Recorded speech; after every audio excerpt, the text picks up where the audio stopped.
The film which you are about to see is the account of the nightmarish mauling which befell 3 teenagers in Canada. Originally from southern Ontario, Canada, both brothers 18-year-old Richard Rhindress and 16-year-old William Rhindress were your everyday happy-go-lucky teenagers who were enjoying the beginning of summer. Richard had just recently graduated from school, and wanting to start summer off right before he went off to college, the two brothers decided that a great fishing trip nearby Radiant Lake would be the perfect way to start it off. The lake itself is located in Algonquin Provincial Park, which is about 5 hours north of Toronto. The area is mainly known for its gorgeous natural beauty and is home to many animals such as beavers, white-tailed deer, wolves, and a population of black bear, which only really means that if you find yourself going north into these remote forests, having a protection should only really be standard. Which now brings us back to our story. On the fateful day of May 13th, 1978, Richard and William would go to their friends, 14-year-old Mark Halfkenny and his little brother, 12-year-old George, and head over to Radiant Lake for some fishing. As soon as they got there, they began to build a small fire to stay warm throughout the day, and without hesitation, all 4 boys casted their fishing lines into the lake and began enjoying the day. As time went on, the boys decided to spread out more and more to cover more ground, though made sure to maintain eye contact the entire time just in case. They also knew that they had to keep their eyes peeled out for any wolves or bears in the area, but as time went on and the boys were having the time of their lives, their alertness would start to fade more and more.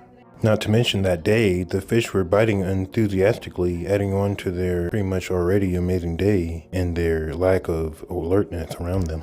Though, unfortunately, unbeknownst to the boys, only a few feet away, lurking in the darkness shadows of the tree line, was a massive starving black bear. Not making too much noise, he calmly watched the boys as he most likely smelled fish and heard screams coming from people is what most likely attracted this massive bruin. Then suddenly, as George was getting another fish hook ready, he unknowingly became the bear's first target. As he cast his line back into the water, the starving behemoth slowly and quietly snuck up to within only a few yards of him. And to make it even worse on poor helpless George, the ground around him was covered in layers of wet dead leaves, making the bear's approach near completely silent. Then, with the speed of a true apex predator, the starving bear rushed the poor teen from behind, and before George even knew what hit him, the massive beast snapped his neck, killing poor George instantly and dragging his body back into the woodline. Then, seeing that George's fishing area was empty and quiet, both Mark and William, being closest to him, would begin yelling for him, thinking that maybe he had just gone to the bathroom. And at first, they thought nothing of it as they kept calling out for their friend. Though as they continued to search for him, they would grow a little bit worried as the woods that surrounded his area remained completely silent.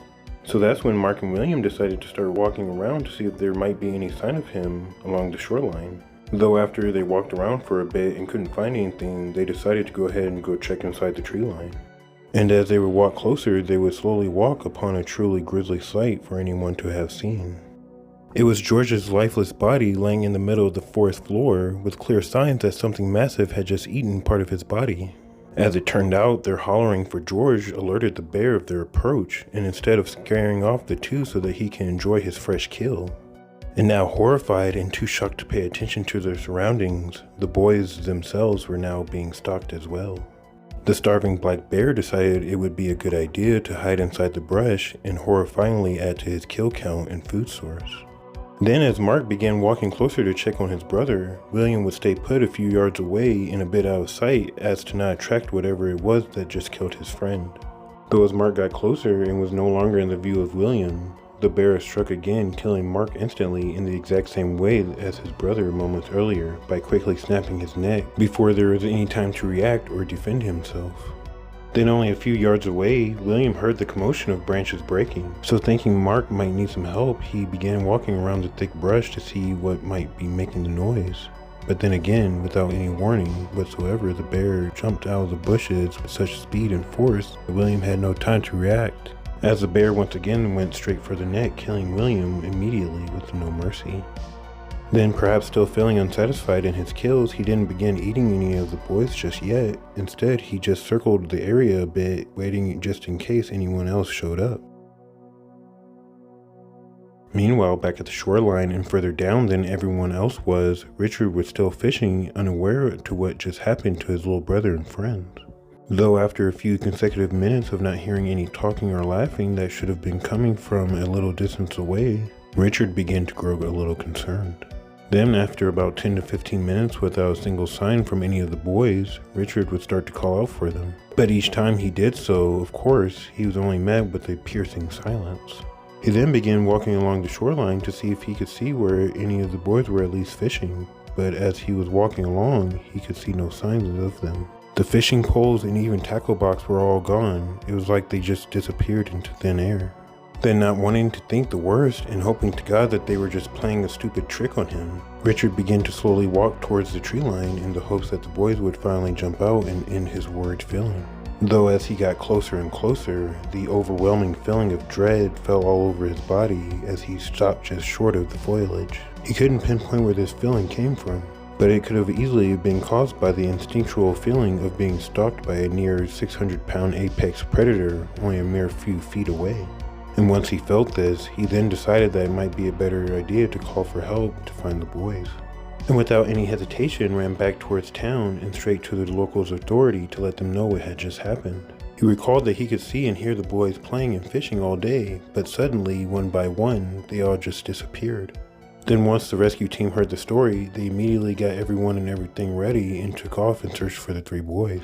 As the team arrived at the lake, they made sure to spread out, and after Richard showed them where he last saw them, they began to do a sweep inside the tree line. As they were walking along, they eventually were able to find one of the boys' tackle box. Then a few feet further down, they were able to find 2 fishing poles laying against the bushes. They also found some footprints next to the poles, but nothing else. And there were no other signs of the boys in the area. And after about another hour or so of searching, they were finally able to find the boys all close into a pile, and all with clear signs of a quick and gruesome end. Unfortunately as well though, they also found the massive black bear that was standing guard nearby as well, warning the rescuers not to get too close. Somehow though, they were able to subdue the bear and were able to recover the bodies before any other animal was attracted to them. The authorities then went on to dub this a predatory attack, though themselves went on to admit they were confused at the fact that the bear killed beyond its means of food or nourishment, as none of the boys' bodies were actually consumed. Though all in all, this was a horrible tragedy, and may brothers Mark and George Halfkenny and best friend William Rhindress all rest in peace. And once again, thank you for joining me. Remember to hit the like and subscribe buttons and turn on the notification bell for more content in the future. Goodbye for now.